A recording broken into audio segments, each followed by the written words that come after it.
mungkin bisa dijelaskan Bang, pemberlakuan pasal-pasal KUHP baru ini terhadap proses peradilan pidana yang sedang berjalan bagaimana? Itu namanya ada undang-undang penyesuaian ya.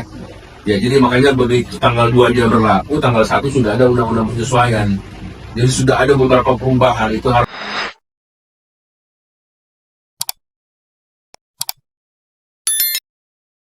Selamat pagi Sobat Justisia. Hari ini kita akan mengulas KUHP baru Undang-Undang Nomor 1 Tahun 2023 tentang Kitab Undang-Undang Hukum Pidana yang sebagaimana telah berlaku 2 Januari 2026. Podcast MJS Justisia akan mengulas KUHP baru bersama tamu spesial kita, Bang Frans Harahap SHMH, seorang praktisi hukum yang telah lama berkecimpung di dunia hukum sebagai lawyer. 13 tahun ya Bang? 13 tahun sebagai lawyer, tentu punya pengalaman lebih di litigasi maupun non-litigasi. Oke Bang, baik. Mungkin kita langsung saja ya Bang membahas. Menurut Abang, bagaimana sih sejarah berlakunya KUHP baru ini? Dan kemudian apa urgensinya diberlakukan KUHP baru? Oke, mungkin sebelum kita masuk ke jawabannya, kita harus sama-sama pahami dulu, judulnya ini kan mengulas KUHP baru ya. KUHP baru ini sudah dibuat tahun 2023, ya nomor 1 2023, ini membawa perubahan signifikan seperti kodifikasi tindak pidana korupsi ya, pasal 603 yang sebelumnya di UU Tipikor, pengenalan pidana baru seperti pidana tutupan, pengawasan dan kerja sosial, serta pengaturan tindak pidana khusus seperti HAM berat, terorisme, narkotika, pencucian uang yang dikodifikasi ulang, termasuk penyesuaian pada delik seperti kohabitasi, ini kumpul kebo ini ya, ini baru ini. Kemudian itu di pasal 416 dan ketentuan perjinahan pasal 415 menjadi delik aduan, sekaligus adanya asas transisi seperti Lex Weber Reo untuk meringankan pelaku jika hukumannya lebih ringan. Jadi ini menarik karena ada perubahan ya, ada juga beberapa jenis tindak pidana baru dan hukuman yang baru. Contoh perubahan penting, pertama kodifikasi korupsi itu pasal 603, di mana inti dari unlawful enrichment itu memperkaya diri sendiri secara melawan hukum. Jadi kalau dulu di Undang-Undang Tipikor yang koruptor itu adalah para pejabat negara. Ya. Kalau sekarang semua orang, berarti yang nyuap pun kena, ya, mengantar pun kena mungkin juga. Jadi kalau dulu kan dia mungkin hanya sebagai turut serta, turut membantu. Jadi di pasal yang baru di KUHP ini semua orang yang memperkaya diri sendiri menyebabkan kerugian negara itu masuk dalam korupsi. Kemudian pidana baru memperkenalkan pidana tutupan, pengawasan, dan kerja sosial sebagai alternatif pidana penjara dan denda, memberikan alternatif pemidanaan yang lebih humanis.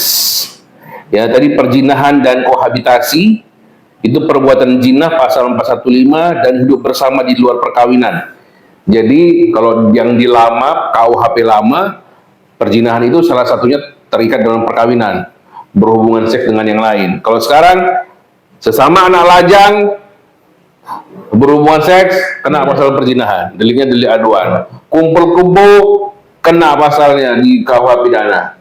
Jadi ini ilmu baru, undang-undang baru, jadi buat para pelakor harus hati-hati. Ya, buat yang pria-pria yang agak liar-liar juga harus hati-hati di sini ya. Sudah saatnya bertobat ya. Kemudian ada azas transisi tadi yang saya sampaikan, mengatur penerapan hukum yang paling meringankan pelaku jika terjadi perubahan hukum.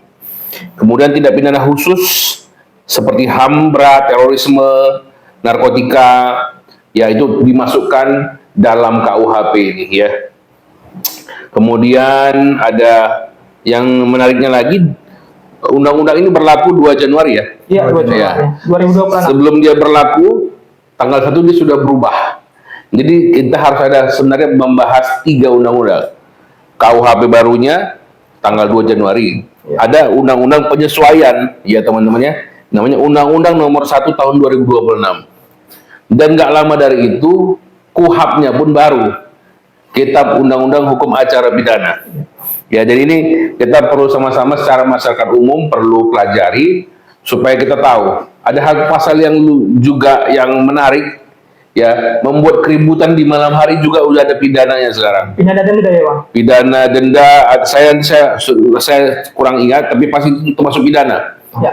Ya, jadi kita perlu banyak belajar sama-sama. Jadi ini tonton sampai habis. Ini kita bahas dari MJS Justisia supaya bisa memperkuat, memperkaya pengetahuan masyarakat umum secara sederhana pengertiannya ya.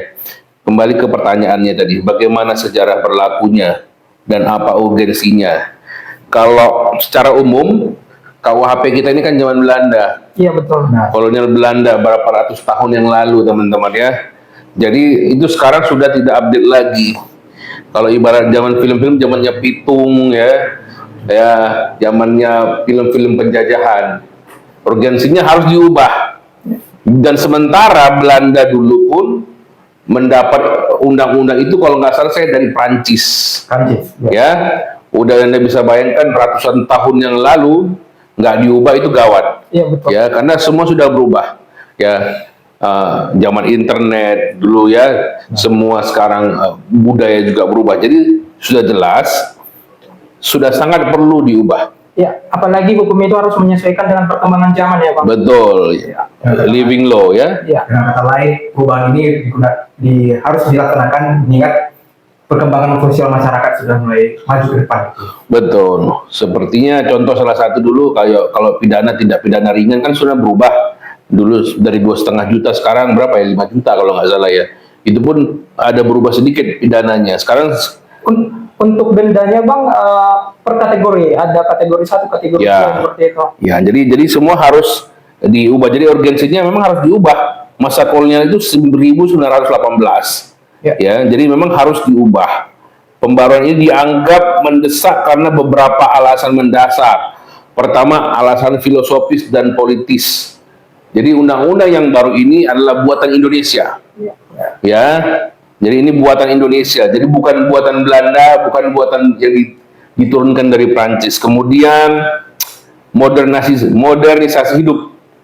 Ya, banyak ketentuan dalam KUHP yang lama sudah tidak relevan dengan perkembangan zaman, teknologi dan fenomena kejahatan modern seperti kejahatan dunia maya.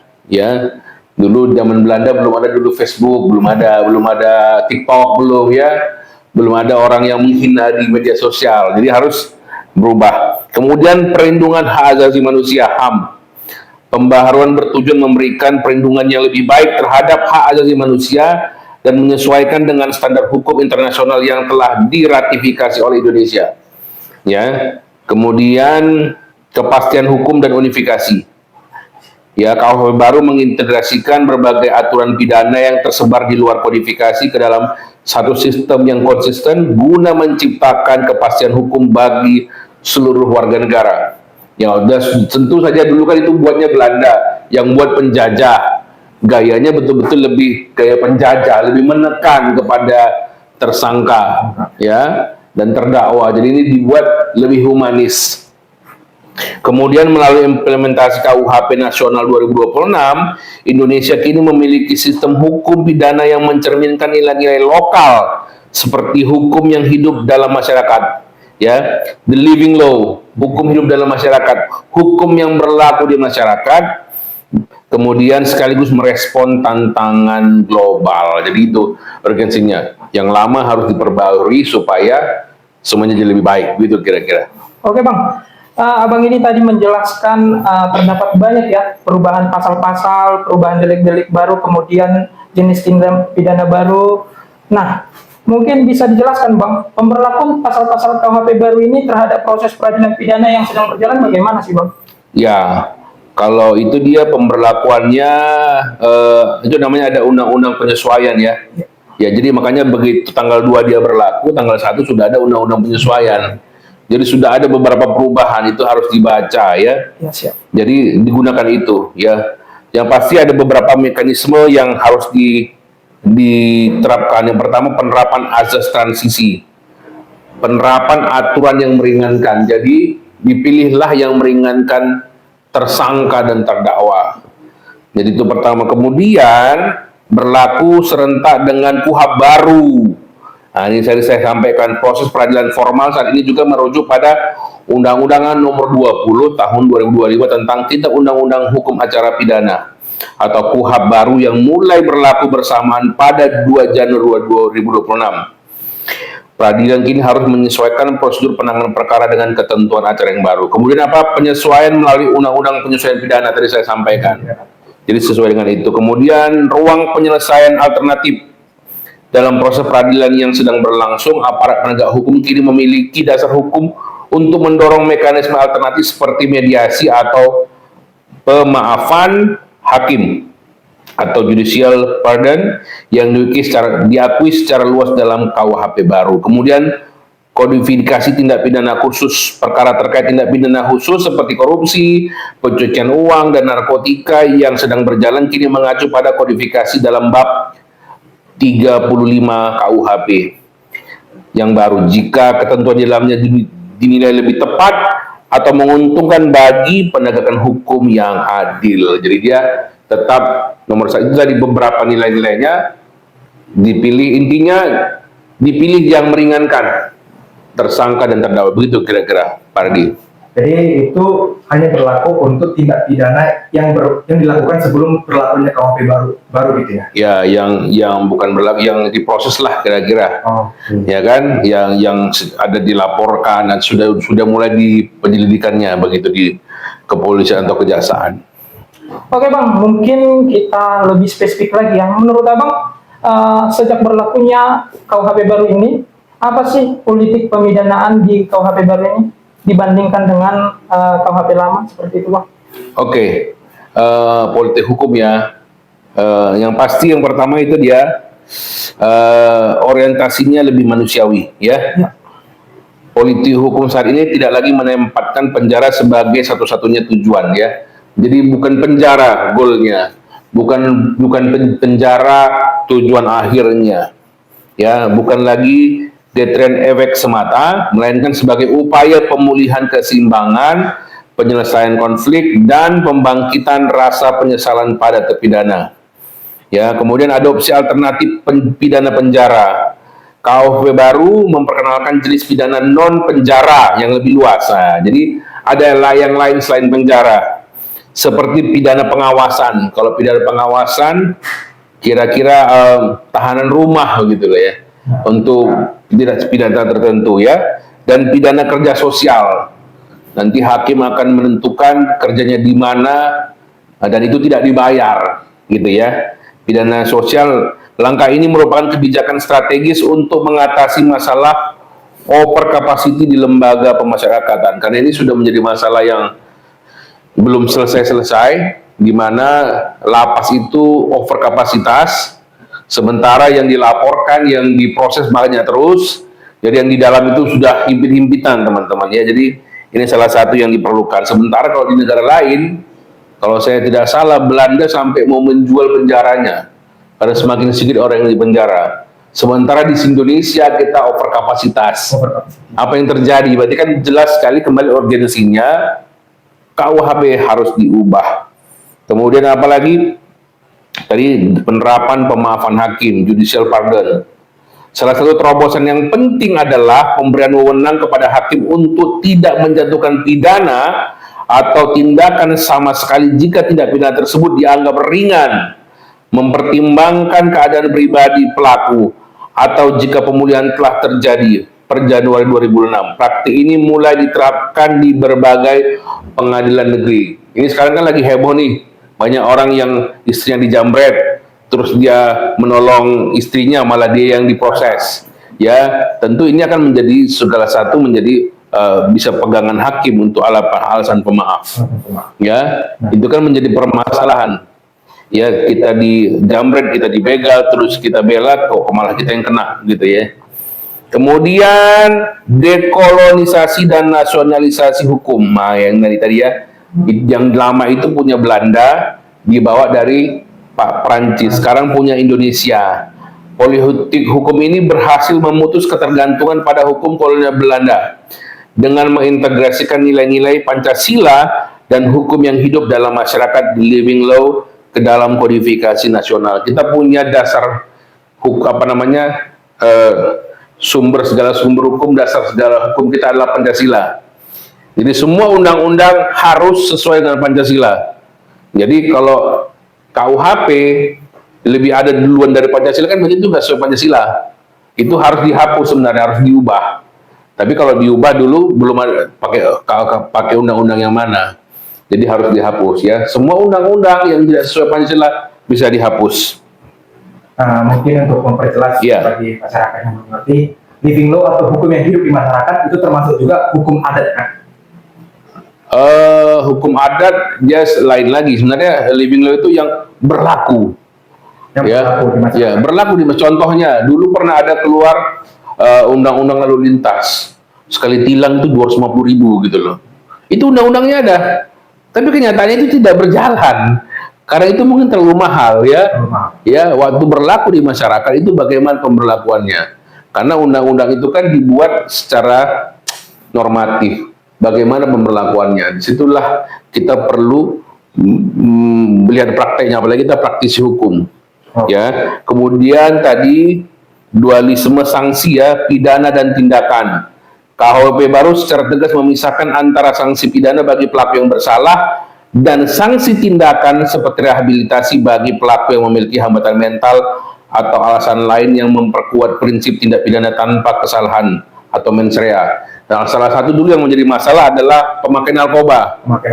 Ya, para aktivis dan orang-orang yang bekerja menolong para pemakai narkoba, dan undang-undang juga mengatakan bahwa pemakai narkoba itu korban.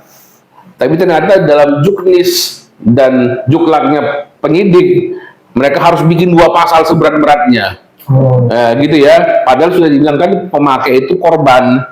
Jadi yang harus dikejar itu sebenarnya nomor 1 itu pengedar, bandarnya begitu. Jadi di sini dia sudah semakin diakomodir. Kemudian pidana mati sebagai alternatif. Nah, politik hukum pidana mati kini bersifat khusus dan bukan lagi pidana pokok utama. Pidana mati dijatuhkan dengan masa percobaan 10 tahun. Bagi pelaku yang memiliki kemudian di mana jika terpidana berkelakuan baik, hukuman dapat diubah menjadi penjara seumur hidup. Secara menyeluruh, politik hukum pemidana 2026 dinilai lebih responsif terhadap perkembangan sosiologis masyarakat Indonesia. Meski tetap memerlukan kesiapan institusi yang penegak hukum agar implementasi di lapangan selaras dengan visi humanis yang diusung, gitulah. Gitu kira-kira. Itu politik hukumnya. Jadi memang Indonesia ini negara besar, teman-teman. Jadi ya beda ya, Sumatera lain, Kalimantan lain, Jawa lain. Jadi dari living law tadi itu perlu belajar sama-sama. Kondisi sosialnya pasti berbeda-beda juga. Berbeda-beda. Betul sekali itu kira-kira. Oke Bang, mungkin tadi sudah disinggung Abang ini ya, terkait dengan living law atau hukum yang hidup di masyarakat. Nah, penerapannya di lapangan itu seperti apa ya Bang? Dalam menetapkan suatu tindak pidana yang berhubungan dengan atau yang diatur terkait dengan living law tersebut. Oke, ya.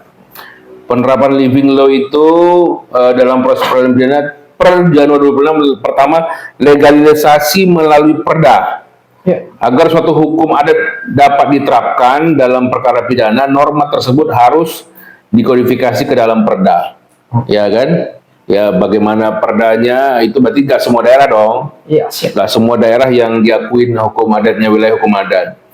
Tindak pidana adat di tingkat provinsi atau kabupaten kota, hal ini bertujuan untuk memberikan kepastian hukum dan mencegah multitafsir dalam penegakannya. Kemudian kesesuaian dengan nilai nasional. Hukum yang hidup hanya dapat diterapkan jika tidak bertentangan dengan Pancasila, Undang-Undang 45 dan HAM, hak asasi manusia, dan prinsip-prinsip umum hukum yang diakui oleh masyarakat bangsa-bangsa. Jadi gitu ya. Kemudian kewajiban hakim menggali nilai adat. Nah, ini hakim pun kerja berat buat hakim. Hakim harus belajar nilai adat ya. Buat hakim yang bertugas mungkin di Bali, di Kalimantan. Selamat belajar ya para hakim. Kemudian hakim memiliki kewajiban hukum untuk menggali, mengikuti dan memahami nilai-nilai hukum dan rasa keadilan yang hidup dalam masyarakat tempat tindak pidana terjadi. Penerapan dilakukan jika suatu perbuatan dianggap tercela oleh masyarakat setempat meskipun tidak diatur secara spesifik dalam undang-undang nasional. Jadi artinya tidak diatur dalam KUHP, Secara tapi dalam hukum adatnya ada. Oke, Bang. Ya, kemudian pembatasan wilayah berlaku, penerapan living law bersifat lokal dan teritorial. Artinya hukum adat tersebut hanya berlaku bagi masyarakat di wilayah hukum adat tersebut dan tidak dapat diterapkan terhadap pelanggaran di wilayahnya. Pedoman melalui peraturan pemerintah. Pemerintah telah menerbitkan peraturan pemerintah tentang tata cara dan kriteria penetapan hukum yang hidup dalam masyarakat. Januari 2026 yang menjadi panduan teknis bagi pemerintah daerah dalam menetapkan jenis-jenis delik adat yang dapat diproses secara hukum. Kemudian sanksi berupa pemenuhan kewajiban adat. Pidana yang dijatuhkan atas pelanggaran hukum yang hidup biasanya berupa pemenuhan kewajiban adat setempat yang dianggap setara dengan pidana denda kategori 2 ya. Jadi dia ada kategori dendanya 1, 2, 3, 4 kalau nggak salah. Kemudian kewajiban ini diutamakan sebagai bentuk pemulihan keseimbangan dalam masyarakat, keadilan atau keadilan restoratif gitu kira-kira. Berarti dari kesimpulan Abang, dalam penerapan KUHP baru terkait dengan living law atau hukum yang berlaku di masyarakat itu harus punya 2 syarat. Saya menyimpulkan 2 syarat. 1, harus diatur dalam perda. Ya. Harus diatur dalam perda. Kemudian tidak bertentangan dengan HAM, Pancasila, dan peraturan terkait. Ya. Lain masih terdapat batasan-batasan ditetapkan oleh KUHP. Betul. Tetap hukum nasional yang paling tinggi. Benar. Ya, hukum nasional, KUHP, di atasnya Undang-Undang 45 dan Pancasila. Gitu. Oke Bang, mungkin lanjut saja ke topik berikutnya. Di KUHP baru ini terdapat delik baru ya terkait dengan pidana korporasi. Nah, Betul. bagaimana Abang memandang KUHP baru yang mengatur tentang pidana terhadap korporasi? Bisa Bang memberikan komentar? Ya, ini juga menjadi tanggung jawab juga ini. Penyidik harus belajar undang-undang PT. Ya, korporasi itu bunyinya PT, ada juga CV. Sekarang ada juga BUMN, BUMD. Ya, kemudian apalagi tuh? Sekarang katanya BUMN, kerugian BUMN tidak merupakan korupsi. Ya, ya berikut implikasi utama saya coba jawab ya. Pertama, tanggung jawab pidana mandiri. Korporasi kini dapat dituntut dan dijatuhi pidana secara terpisah dari pengurusnya. Ya, berarti harus jelas nih korporasi siapa, pengurusnya siapa. Kalau pengurus kan itu direktur, ya, dan selanjutnya kemudian suatu korporasi dianggap bertanggung jawab jika tindak pidana dilakukan untuk memberikan manfaat bagi korporasi atau jika korporasi gagal mengambil langkah pencegahan yang diperlukan. Kemudian perluasan definisi korporasi. Cakupan subjek hukum ini sangat luas, mencakup seperti saya sampaikan tadi, PT, yayasan, koperasi, firma, CV, hingga ya BUMN dan BUMD. Ya. Kemudian jenis sanksi yang lebih berat. Selain pidana denda, ya minimal kategori 4 atau 200 juta, korporasi dapat dijatuhi pidana tambahan berupa apa? Pembayaran kompensasi, pencabutan izin usaha, penutupan seluruh atau sebagian tempat usaha dan kegiatan, pengambilan korporasi oleh negara, pembubaran korporasi ya. Kemudian dalam syarat pemidanaan di pasal 48, korporasi dapat dipidana jika tindak pidana tersebut termasuk dalam lingkup usaha yang ditentukan dalam anggaran dasar atau ketentuan lain yang berlaku bagi korporasi. Ini kan baru-baru ini sudah ada itu kejadian perusahaan-perusahaan yang menyebabkan banjir longsor di Sumatera, ya sudah ada penutupan dilakukan oleh pemerintah, ya. Kemudian organisasi sistem kepatuhan compliance ya, perusahaan kini wajib memperkuat standar operating procedure. Semua sudah online dengan satu pintu teman-temannya, dan sistem kontrol internal. Adanya mekanisme pencegahan yang terdokumentasi dengan baik dan dapat menjadi alasan pemaaf atau pengurangan hukuman bagi korporasi jika terjadi pelanggaran oleh individu di dalam organisasi. Kemudian penerapan azas bisnis dengan business judgment rule. Ya, salah satunya itu ya. KUHP baru mulai menyelaraskan akuntabilitas pidana dengan praktik bisnis modern, memberikan perlindungan bagi keputusan bisnis yang diambil dengan etiket baik, meski tetap menuntut transparansi manajemen risiko ya. Jadi azas business judgment rule ya. Kalau di Fakultas Hukum, hukum bisnis, hukum ekonomi dipelajarin itu ya. Nah itu dia. Jadi contohnya lagi kayak yang BUMN, yang kerugian BUMN bisa tidak dianggap korupsi kalau dia sudah menerapkan azas tadi business judgment rule. Tapi kalau dia ada mens rea-nya, ada niat merugikan, dia bisa dikejar sebagai korupsi. Begitu kira-kira, teman-teman. Oke Bang, mungkin menarik sekali ya terkait dengan pidana korporasi ini. Kemudian saya memandang atau bertanya-tanya terkait dengan sanksi yang dijatuhkan kepada korporasi sendiri. Itu minimal kategori 4 atau setara 200 juta ya Bang? Setara 200 juta. Kemudian ada lagi pidana tambahan. Kemudian seperti yang Abang jelaskan tadi, bahwasanya pengurus korporasi tersebut apabila memiliki niat jahat untuk merugikan negara, dari awal dia secara sudah terbukti untuk merugikan negara, itu ada pidana lain lagi kepada pengurusnya. Nah, hal-hal ini kan tentunya apakah tidak memicu yang di BUMN tidak mau menjabat sebagai pengurus, kemudian orang-orang lebih takut untuk berusaha seperti itu. Dengan kata lain, para direksi jadi semakin takut untuk mengambil keputusan-keputusan untuk perusahaannya. Iya, kemudian juga banyak orang yang takut untuk mendirikan usaha ya, apabila dengan diberlakukannya KUHP baru seperti itu. Ya, sebenarnya saya pikir tidak ya. Ya ini hukumnya kan supaya mengatur supaya berjalan dengan baik. Ya pastikan korporasi tidak melanggar hukum. Jika jadi direktur BUMN jangan melanggar hukum. Jadi kalau dibilang mereka nggak mau, gajinya besar kok. Jadi pegawai BUMN aja gajinya besar, masa jadi direktur BUMN nggak mau. Tapi jangan aneh-aneh lagi gitu loh ya. Harus supaya jalannya dengan benar, gitu kira-kira. Nampaknya polisi harus ada PR baru nih bagi mereka untuk belajar hukum. PR baru sangat banyak. Nah, ini dia Bang. Menurut Abang, transisi dari KUHP lama ini atau Undang-Undang Nomor 8 Tahun 1981 tentang Kitab Undang-Undang Hukum Pidana yang sebagaimana saat ini telah berlaku, Undang-Undang Nomor 1 Tahun 2023 tentang Kitab Undang-Undang Hukum Pidana ini kan mempunyai tantangan. Betul. Bagi setiap praktisi hukum, apalagi seperti yang Abang ceritakan tadi di awal sebelum podcast ini mulai, ini menjadi PR berat bagi polisi, aparat penegak hukum. Iya. Nah, bagaimana Abang memandang hal tersebut? Apa yang menjadi tantangan bagi praktisi hukum seperti itu? Iya.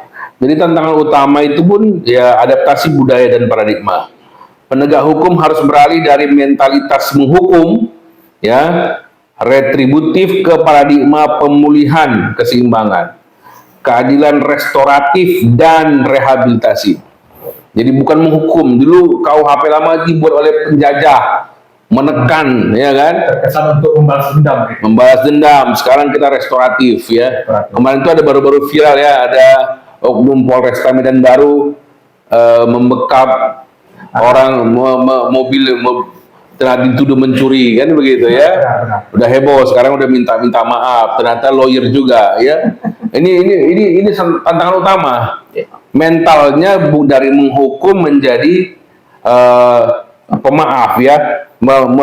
Restoratif, rehabilitasi, mengembalikan, memperbaiki gitu loh. Mengembalikan ke kondisi semula. Iya, artinya kita memperbaiki yang salah jadi benar, bukan yang salah harus dihukum. Ya, kemudian apa resiko multitafsir living law? Di sini tadi multitafsir tadi kan Michael bilang apakah living law hukum adat? Ya kan? Ya saya bilang itu lebih ke sebenarnya living law itu yang bagaimana pemberlakuannya. Ya, bukan hanya hukum adat saja. Ya, saya kasih contoh tadi undang-undang lalu lintas itu sudah berlaku 250.000 tilang, tapi ternyata tidak berlaku karena susah memperlakukannya. Ya. Daya beli masyarakat sangat berat gitu mungkin ya. Kemudian multitafsir pengakuan hukum yang hidup di masyarakat itu arti living law ya, berpotensi menimbulkan ketidakpastian hukum jika batasan perbuatan tercela tidak seragam antar wilayah, ya kan? Ya. Ini misalnya dia di Kalimantan Ya, ini Ardi dari Kalimantan ya kan? Iya betul. Berarti kan yang di sana berlaku kalau tiba-tiba Michael yang dari Tanah Karo ke sana, ya kan? Ya namanya kita juga mengenal Bang di mana bumi dipijak di situ Oh langsung iya, muncul. kan harusnya begitu. Cuman kalau nggak tahu dia kan tidak bisa saja.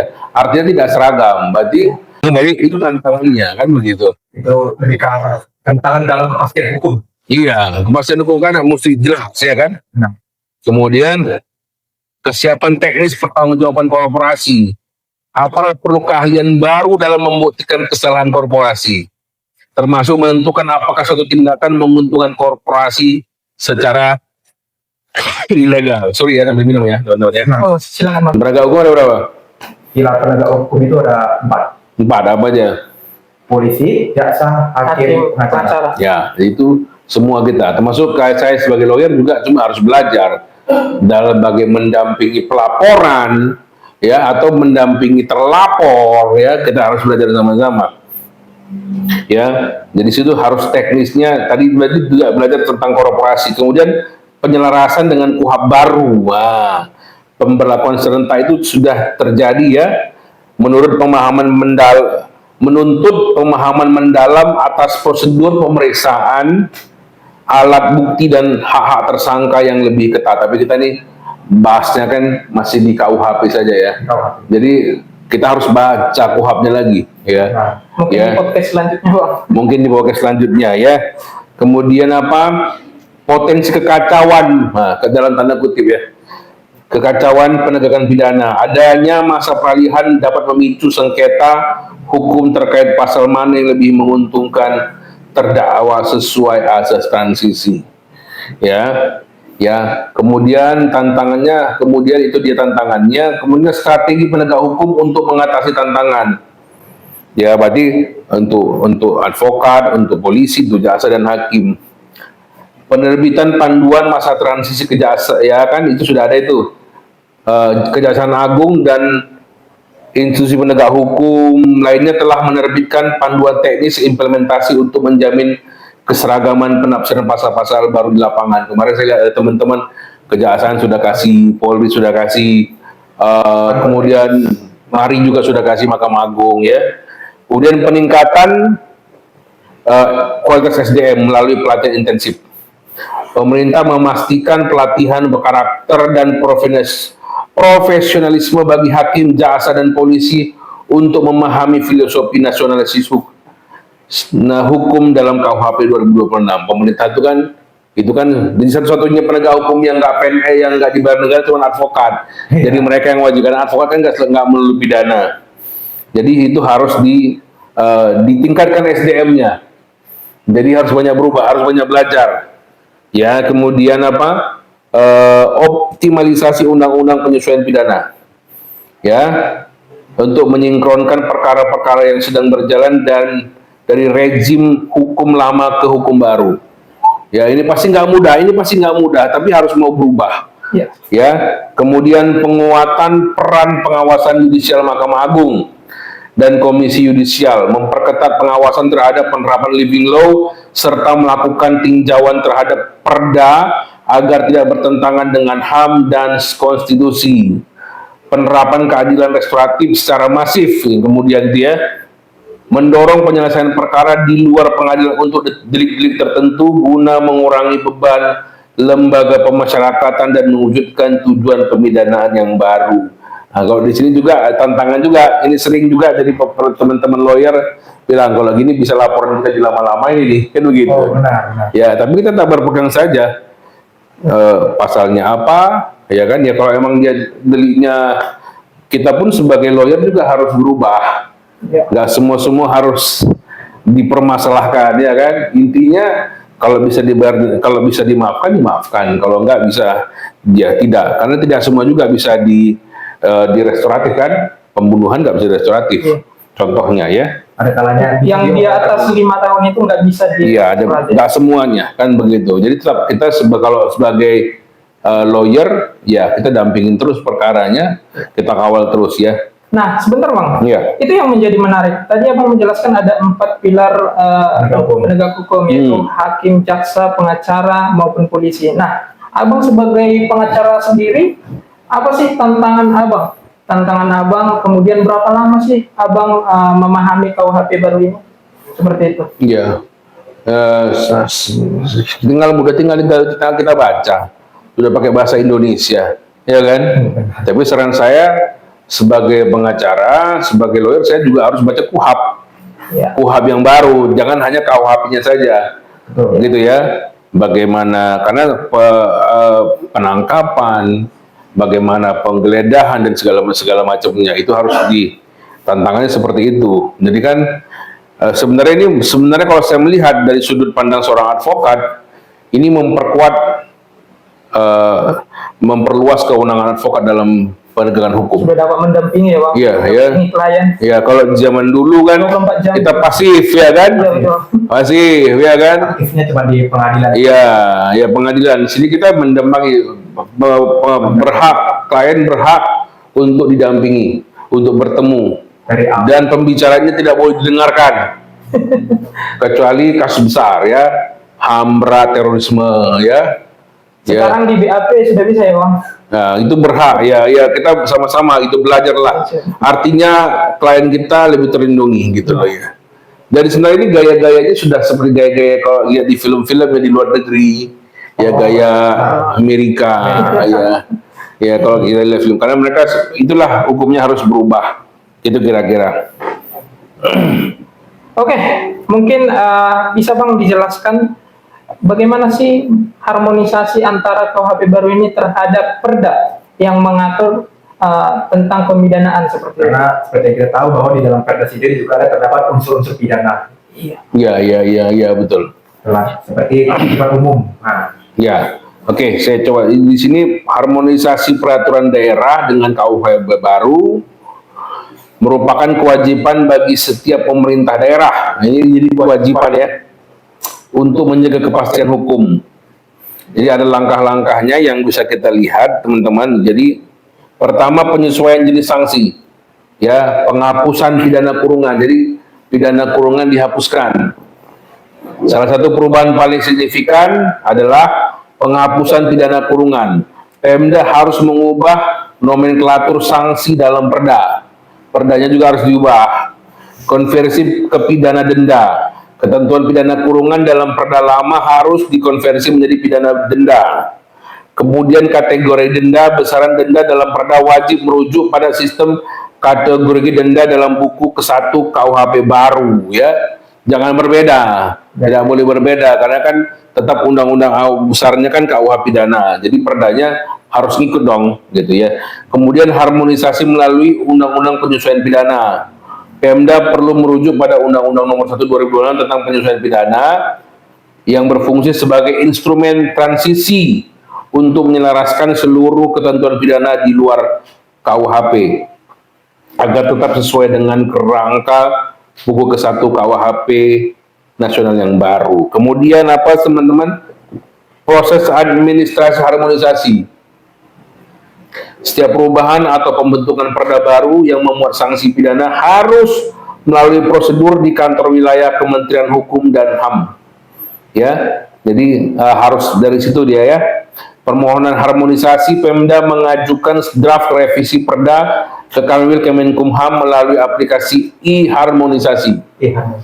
Kemudian pendalaman materi, melakukan bedah materi bersama tenaga ahli untuk memastikan norma perbuatan pidana dalam perda tidak bertentangan dengan azas legalitas dan nilai HAM dan LAM KUHP yang baru.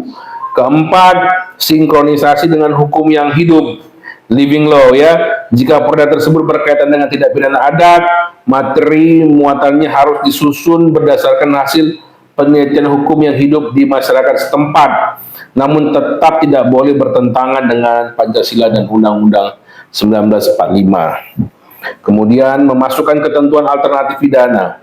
Dalam proses harmonisasi, Pemda disarankan memastikan mekanisme keadilan restoratif atau alternatif pidana non penjara seperti pidana kerja sosial, atau pidana pengawasan, terutama untuk pelanggaran perda yang bersifat ringan, begitu kira-kira. Nah, ini yang menarik Bang.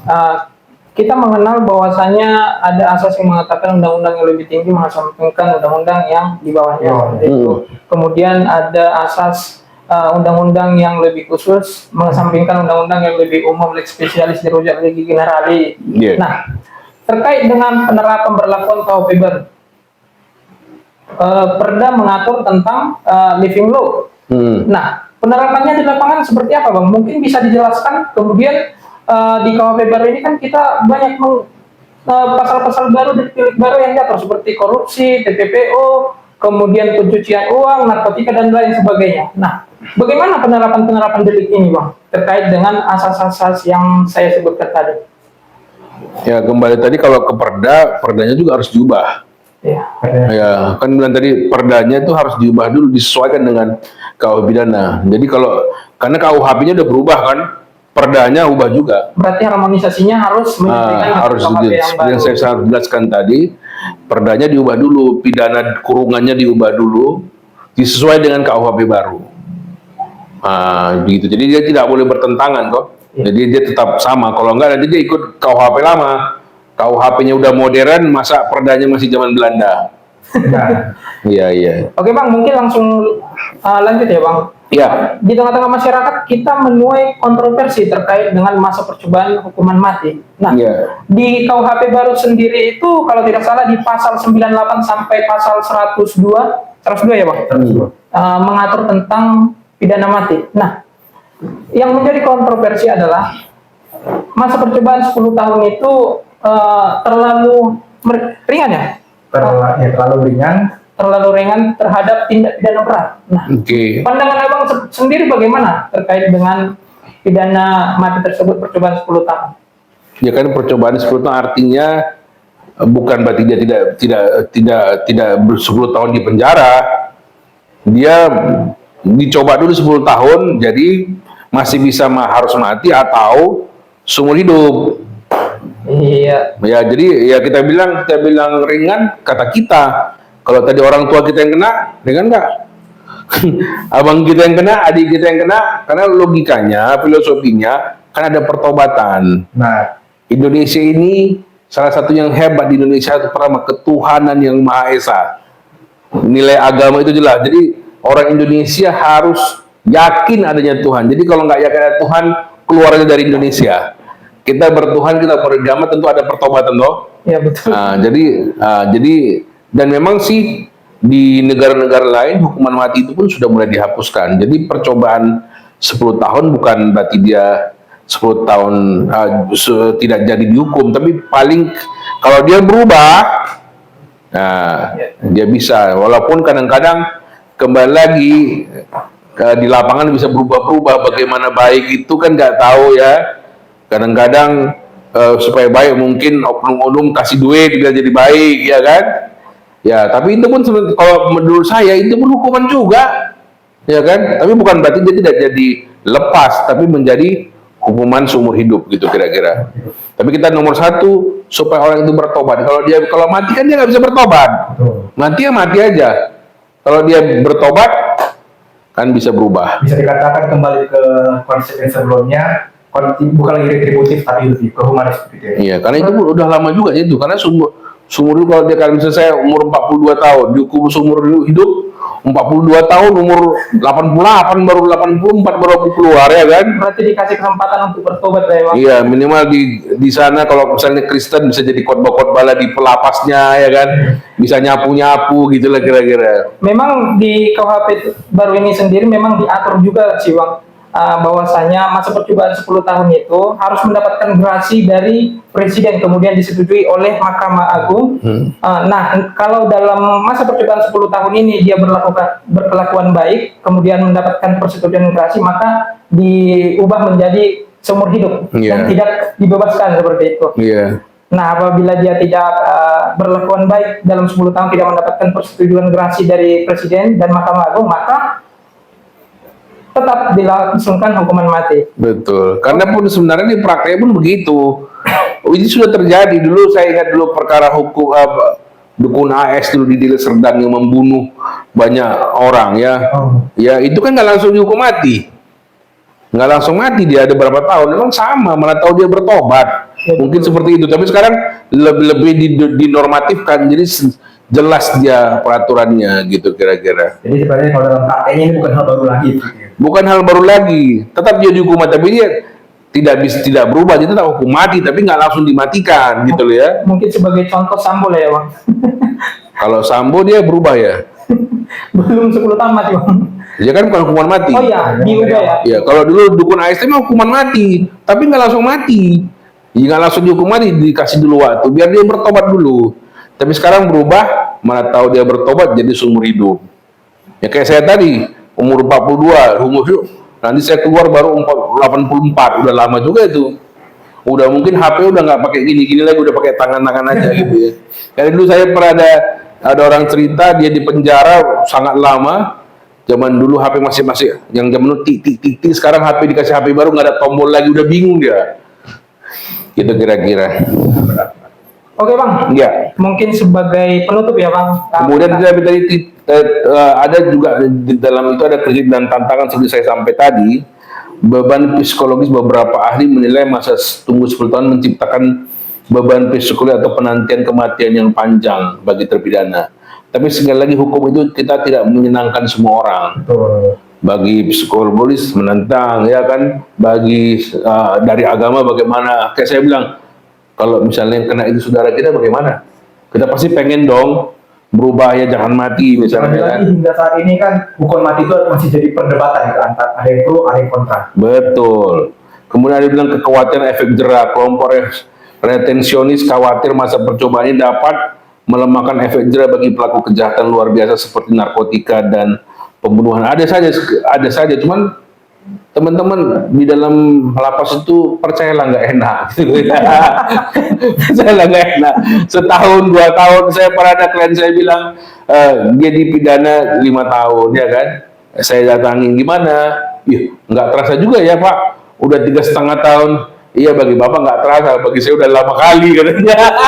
Berarti dia menikmati ya Bang. Bukan menikmati, udah lama kali sama dia.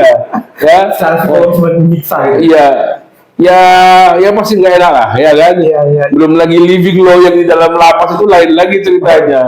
Ya kita nggak bahas di sini. Tapi ya nggak bisa ketemu mudah-mudah ketemu orang itu udah pasti nggak enak. Kemudian ada juga tadi resiko transaksional. Ya kan, bagaimana berbuat baik? Ya mungkin dia oknum kasih suap gitu, kasih uang segala macam ya. Tapi itulah dia. Kemudian legitimasi prosedural, penerimaan perubahan hukuman atau komutasi kini memerlukan transparansi tinggi dan harus didasarkan pada kepentingan pertimbangan Mahkamah Agung guna menjamin keadilan bagi korban maupun pelaku. Ya, secara keseluruhan per Januari sistem ini diimplementasikan sebagai upaya modernisasi hukum pidana Indonesia yang menyeimbangkan antara aspek pembalasan dan pemanusiaan terpidana. Gitu dia kira-kira. Oke Bang, mungkin karena waktu juga sudah menunjukkan pukul 12, Iya. kita langsung ke penutup pertanyaan terakhir. Ya. Atau Abang bisa memberikan pandangan ataupun pendapat lah, bagaimana kita mengawasi ataupun mengawal KUHP baru ini menjadi undang-undang yang memberikan keadilan dan bukan menjadi blunder daripada legislatif seperti itu sebagai pembuat undang-undang. Ya, saya sebagai orang hukum dan akademisi hukum, yang pertama kita harus baca. Ya, betul.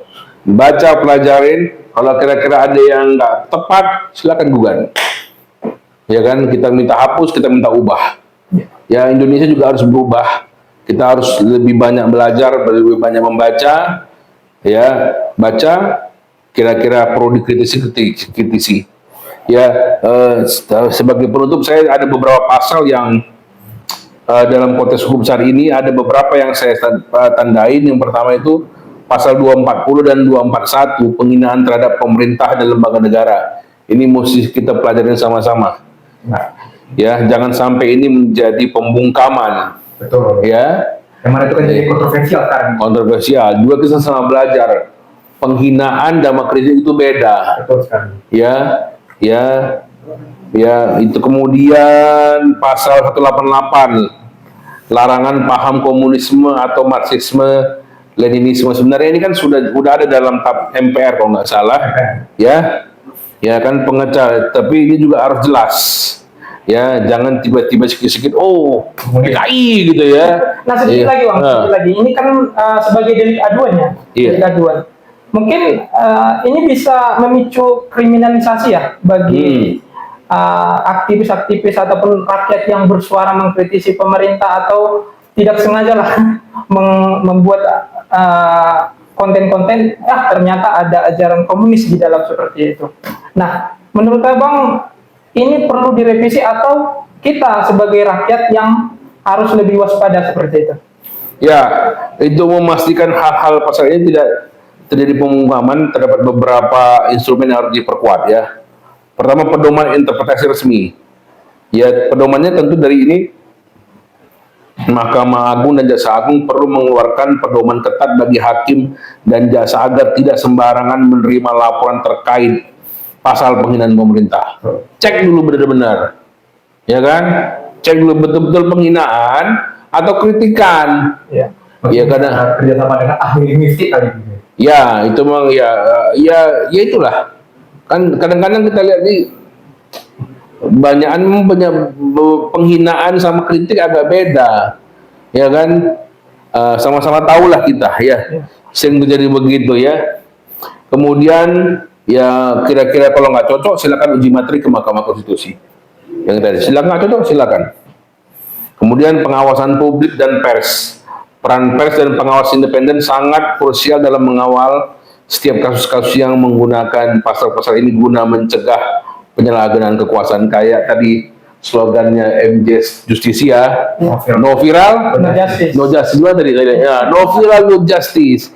Itu perlu, itu memang itu nggak jadi rahasia umum. Begitu viral itu kerja penyidiknya cepat gitu ya. Betul. Ya, secara prinsip meski pasal-pasal tersebut ada untuk menjaga kewibawaan negara, keberadaannya tidak boleh mengorbankan hak konstitusional warga negara untuk mengkritisi pemerintah secara bebas dan bertanggung jawab gitu kira-kira, Pak Rudi. Oke Bang, Sobat Justisia, berakhir sudah acara kita pada hari ini. Dari Bang Frans Harahap SHMH kita belajar bahwasanya untuk mengawasi KUHP baru ini agar menjadi senjata adil ya, kita harus membaca dan memahami, dan apabila ada yang bertentangan silakan gugat seperti itu Bang. Baik, terima kasih Sobat Justisia. Jangan lupa untuk menonton channel kami, channel YouTube, Instagram, TikTok dan lain sebagainya. Jangan lupa subscribe. Terima kasih.